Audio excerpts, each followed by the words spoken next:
Hello everyone. In previous lecture, we will discuss about the introduction and type of hemophilia. जिसमें हमने देखा था कि हमारा हीमोफीलिया 4 टाइप का होता है. मेनली तो 2 थे, A एंड B, लेकिन इसके अलावा 2 टाइप और थे. एक था हमारा हीमोफीलिया C और एक था एक्वायर्ड हीमोफीलिया, है ना. इसमें से ये 3 होते हैं, जेनेटिक A, B और C. और एक्वायर्ड क्या होता है कि अगर खुद से ही एंटीबॉडीज़, हमारे ऑटो एंटीबॉडीज़ क्या हो जा रहे थे, develop against the clotting factor. तो आज एक्चुअल में हम देखेंगे कि इनमें किस तरीके से, हमने देखा था ना कि हीमोफीलिया ये क्यों हो रहा था, ड्यू टू एब्सेंस या फिर deficiency of factor number 8. Haemophilia B क्यों हो रहा था, ड्यू टू डेफिशिएंसी या फिर एब्सेंस ऑफ फैक्टर नंबर 9, जिसे हम क्रिस्टमस फैक्टर भी बोलते हैं. और इसी वजह से हमने हीमोफीलिया बी को क्रिस्टमस डिसीज़ भी बोला था. इसके अलावा अगर सी की बात करें तो ये हो रहा था due to deficiency of factor number 11, ठीक है. और लास्ट वाला था ऑटो एंटीबॉडीज़ की वजह से. तो आज हम इस चीज़ को देखेंगे कि इसका पैथोजेनेसिस क्या है. मींस पैथो मीन्स डिसीज़ और जेनेसिस मीन्स जनरेट होने की प्रोसेस. आखिर कौन से कॉज हैं जिस वजह से इन फैक्टर्स की डेफिशिएंसी हो रही है या फिर ये फैक्टर एब्सेंस हो रहे हैं. तो स्टार्ट करते हैं हीमोफीलिया ए से. अब हीमोफीलिया ए में क्या है, जैसे मैंने पहले ही बताया था कि हीमोफीलिया जो डिसीज़ है, it is the x linked inherited disorder. एक तो जेनेटिक है, वन जनरेशन से दूसरी जनरेशन. दूसरी चीज़ एक्स क्रोमोसोम का डिसऑर्डर है, यानी कि सेक्स क्रोमोसोम का. तो जब भी उस एक्स क्रोमोसोम में, सेक्स क्रोमोसोम में म्यूटेशन आएगा, mutation on the x chromosome, और पर्टिकुलरली उस क्रोमोसोम में भी किस जीन में म्यूटेशन आ जाए, म्यूटेशन ऑफ F8 जीन. और यही F8 जीन, F फॉर यहाँ पर आप बोल सकते हो फैक्टर, 8 फॉर तो 8 ही होगा. ऐसा जीन जो आपके क्लॉटिंग फैक्टर 8 को इंस्ट्रक्शन देता है, कंट्रोल करता है, आप बोल सकते हो एनकोड करता है, इसका फॉर्मेशन करता है. तो अगर ये जीन प्रॉपर होता, सही होता, तब ये फैक्टर भी एक सही अमाउंट में बनता और क्लॉटिंग आपकी सही होती, कोई प्रॉब्लम नहीं थी.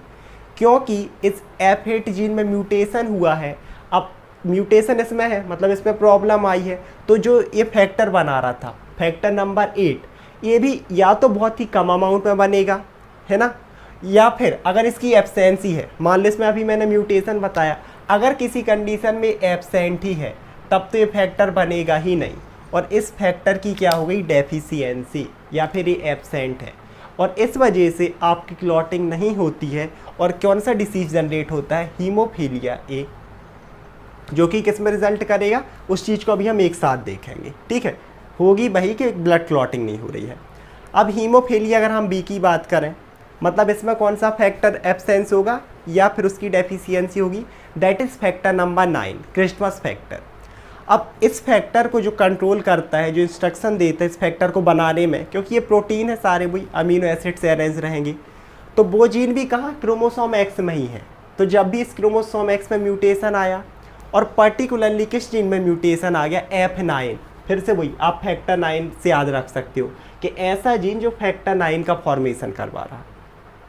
तो अगर इसमें म्यूटेशन है, या तो दूसरी कंडीशन ये है कि एब्सेंट ही हो, म्यूटेशन है तो यहाँ पर डेफिशिएंसी होगी, काफ़ी सारे चेंजेस आएंगे एकदम से. और अगर ये एब्सेंट ही है तो तब तो यहाँ पर ये फैक्टर ही एब्सेंट हो जाएगा. और अगर फैक्टर एब्सेंट है तो ये रिजल्ट करेगा हीमोफीलिया बी में, यानी कि फिर से क्लॉटिंग नहीं होगी. अब हम बात करते हैं हीमोफीलिया सी की. तो ये क्यों हो रहा था, डेफिशिएंसी ऑफ फैक्टर नंबर 11.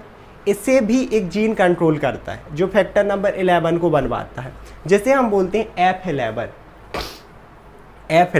और ये भी कहाँ प्रेजेंट होता है, क्रोमोसोम एक्स में.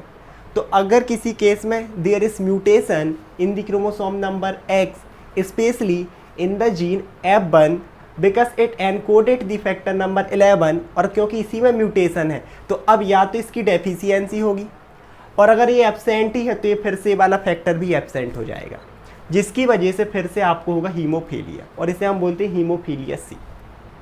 Last condition which is very rare, much rare, haemophilia खुद रेयर है, उसमें भी सबसे रेयर कंडीशन है एक्वायर्ड हीमोफीलिया, खुद से जनरेट हो जाए. अब इसमें क्या होता है, मैंने बताया था कि ऑटो एंटीबॉडीज़ होंगे डेवलप. तो वो कैसे होते हैं, इसमें भी एक जीन रहेगा HLA, इसे हम बोलते हैं ह्यूमन ल्यूकोसाइट एंटीजन जीन्स, जो कि किस में प्रेजेंट होते हैं, MHC major histocompatibility complex. अब HLA है, देखो खुद ही समझो, ह्यूमन ल्यूकोसाइट एंटीजन, एंटीजन और ल्यूकोसाइट वैसे भी किस चीज़ से रिलेटेड है, इम्यून सिस्टम से। और इन दोनों को, HLA को, MSC मोलिक्यूल्स क्लास 1 क्लास 2, इन दोनों को मैंने बहुत अच्छे से इम्यूनिटी वाले चैप्टर में समझाया है ना, जिसमें हमने एंटीजन प्रेजेंटिंग सेल देखी थी, development of acquired immunity, development of humoral immunity. तो अगर इनको आप डिटेल में देखना चाहते हो तो वहाँ देख सकते हो। अभी सिर्फ ये समझो, एंटीजन ल्यूकोसाइट, और यही एंटीजन के खिलाफ हमेशा क्या बनते हैं, एंटीबॉडीज़।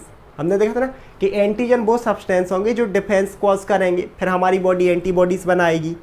तो यही से क्या होगा कि यही जो एंटीजन है ये किस चीज़ के लिए रिस्पॉन्सिबल होते हैं, development of auto antibodies against clotting factor.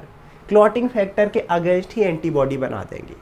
अब वो क्लॉटिंग फैक्टर क्या करेंगे, एंटीबॉडीज़ उन क्लॉटिंग फैक्टर को रप्चर कर देंगे, डिस्ट्रॉय कर देंगे। तो या तो उन क्लॉटिंग फैक्टर की डेफिशिएंसी हो जाएगी या फिर वो एब्सेंट हो जाएंगे, और ये रिजल्ट करता है एक्वायर्ड हीमोफीलिया में। तीनों कंडीशन हीमोफीलिया है, मतलब ब्लड नहीं जमेगा, तो यहाँ पर होती है इनकम्प्लीट क्लॉटिंग। एक चीज़ बहुत अच्छे से नोटिस करना कि मैंने लिखा है देयर इज इनकम्प्लीट क्लॉटिंग, नहीं तो मोस्टली लोग बोल देते लॉस ऑफ क्लॉटिंग, बुक में भी जनरली यही होता है। तो हम बोल सकते हैं कि लॉस ऑफ क्लॉटिंग, बट अगर हम एग्जैक्ट में देखें तो वहाँ थोड़ी सी क्लॉटिंग जरूर होगी, है ना, इसीलिए इनकम्प्लीट क्लॉटिंग। अब ये कैसे, इसको मैं समझाता हूँ।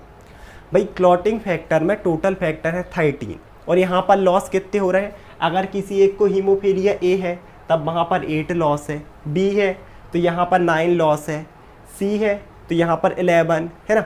और मान लो कि अगर ये दोनों एक साथ हो गए तब भी 8 और 9 एब्सेंट होगा। अगर किसी को तीनों एक साथ हो गए, बहुत ही रेयर है, तब ये 3 फैक्टर एब्सेंस होंगे। बाकी की 10 फैक्टर तो हैं, वो तो अपना काम कर रहे हैं ना, सीक्वेंस में जैसा भी। तो क्लॉटिंग होती है, बट कैसे उस चीज़ को देखते हैं। नॉर्मल कंडीशन में जो क्लॉटिंग होती है कुछ इस तरीके से, एक ब्लड वेसल है, यहाँ पर इंजरी हुई थी, हमने देखा था ना फाइब्रिन के थ्रेड्स, ब्लड क्लॉटिंग में मैंने बताया, इस तरीके से क्या करते हैं, इसे पूरा कवर करते हैं और भी ज़्यादा एकदम, ये तो तब भी शायद थोड़ा सा अभी हम बोलते हैं ना कि ये और एकदम घना रहेगा, इस तरीके से एकदम डेंस, बहुत ज़्यादा डेंस स्ट्रक्चर कर लेते हैं इस तरीके से, और ब्लड क्लॉटिंग हो जाती है। क्योंकि इन फाइब्रिन के थ्रेड्स में आपके प्लेटलेट्स फंसेंगे, RBCs फंसती जाएंगी, खुद ल्यूकोसाइट फंसती जाएंगी और ब्लड क्लॉटिंग हो जाती है। लेकिन अगर किसी पर्सन को हीमोफीलिया है तब उसमें क्या कंडीशन आती है, जो थ्रेड्स बनते हैं कुछ इस तरीके से, ये देख रहे हो आप, ये थ्रेड्स हैं, और इतने कम अगर ये थ्रेड्स यहाँ पर इकट्ठे हुए हैं फाइब्रिन के, तो इतने बड़े उससे आपकी ना ही RBC यहाँ फंस पाती है, ना ही WBC, ना ही प्लेटलेट्स, और इस तरीके से आपका ब्लड लॉस होता रहता है। तो जनरली आप बोल सकते हो कि यहाँ पर क्लॉटिंग ही नहीं हो रही है, लेकिन अगर कभी कोई आपसे पूछता है तो आप उसे बता सकते हो कि क्लॉटिंग होती है बट एकदम माइनर होगी, और इस तरीके से आपका ब्लड लॉस होता रहता है। तो इनकम्प्लीट क्लॉटिंग हुई, वो रिजल्ट करेगा किस में, कॉन्टीन्यूसली प्रोलॉन्ग्ड ब्लीडिंग में, वही चीज़ जो मैंने बताई। और अगर किसी की प्रोलॉन्ग्ड ब्लीडिंग हो रही है, छोटी सी इंजरी में, छोटे से कट में, छोटे छोटे घाव में, तो ब्लड की कमी हो रही है ना हमारी बॉडी में, RBC की कमी, जिसे हम बोलते हैं एनीमिया। और ये एनीमिया पर्टिकुलरली एक बहुत ही थ्रेटनिंग कंडीशन होती है haemophilia, it can cause person से डेथ, ये पर्सन की डेथ भी कॉज कर सकती है ना। So it can cause death of person. कैसे डेथ कॉज करेगी, एक तो अगर एनीमिया डेवलप हो रहा तो बहुत सारी दिक्कत होंगी, चाहे वो डेवलपमेंटल हो, मेंटल डेवलपमेंट हो, फिजिकल डेवलपमेंट हो, और भी बहुत सारे डिसीज़ हैं, फ्रिक्वेंट इन्फेक्शन है जो पर्सन को होते रहेंगे ना, कमजोरी थकान, ये चीज़ तो है ही। लेकिन मान लो एक पर्सन है जिसका एक्सीडेंट होता है, ठीक है, उसे हीमोफीलिया नहीं है, उसका एक्सीडेंट हुआ, ब्लड लॉस हो रहा है ना, उसे जैसी भी चोट आई, थोड़ी सी सीवियर आई, तब भी क्या किया अपन ने, कपड़ा बांध के उस ब्लड को कहीं ना कहीं रोक के उसे हॉस्पिटल ले गए, वो पर्सन बच गया क्योंकि ब्लड कहीं ना कहीं उसका क्लॉट होने लगा। लेकिन जो पर्सन हीमोफीलिया का रहेगा पर्टिकुलरली, उसमें आप अगर उसे इतनी सीवियर कंडीशन आई ना, आप कितना भी कपड़ा बांधो, आप कुछ भी करो, उसमें ब्लड क्लॉट नहीं होता है, और इतनी ज़्यादा ब्लीडिंग कई बार हो जाती है कि एक्सीडेंट की वजह से तो उसकी डेथ नहीं हुई, लेकिन क्योंकि ब्लड इतना ज़्यादा लॉस हो गया, इतना ज़्यादा लॉस हो गया कि उसमें डेवलप हो जाता है हाइपोवॉलेमिक शॉक। हाइपोवॉल्यूमिक शॉक समझते हो आप लोग, हाइपो मीन्स कम, वॉलिक मीन्स कम, ब्लड के कम वॉल्यूम की वजह से शॉक और हार्ट अटैक, पर्टिकुलरली उसकी क्या हो जाएगी, डेथ ही हो जाती है। तो ये बहुत ही सीवियर कंडीशन होती है। आज के लेक्चर में इतना ही रखते हैं।